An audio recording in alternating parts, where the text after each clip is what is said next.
Hi guys, it's Carl Kenneth Ilasige. Wow. This video is all about the sprint or sprinting. So I will discuss all of you.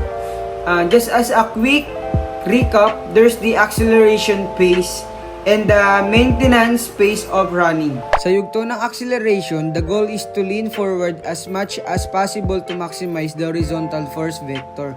Pero hindi dapat masyado para hindi madapa.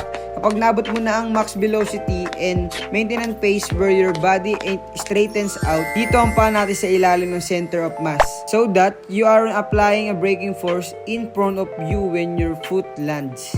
Finally, in the recovery stage, ang mga binti ay dapat nakatago sa saradong katawan to minimize the moment of inertia and get the leg to its starting position as soon as possible. So, we've covered the legs really well. Ngunit isa sa mga pinaka-nakaligtaan na bahagi ng pagtakbo is the arms. The goal of the arm movements is to counteract the torque produced by the legs. Try doing this exercise.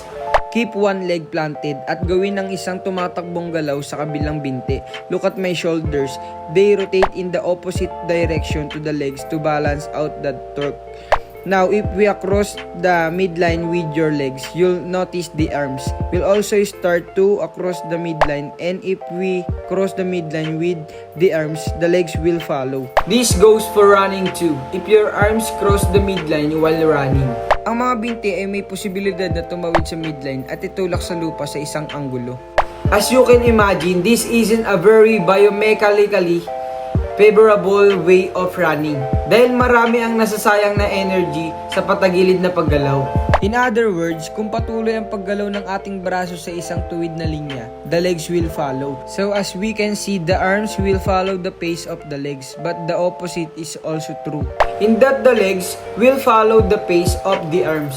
Sa ganitong paraan, it's beneficial move your arms through the entire cycle as quickly as possible.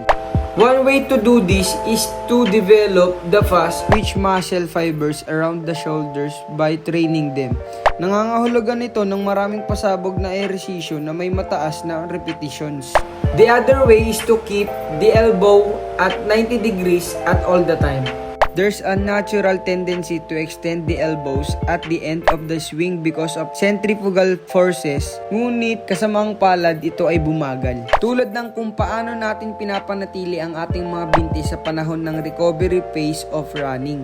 Keeping your arms stuck close to your body allows them to go through the swing pace faster. And that's it for this video.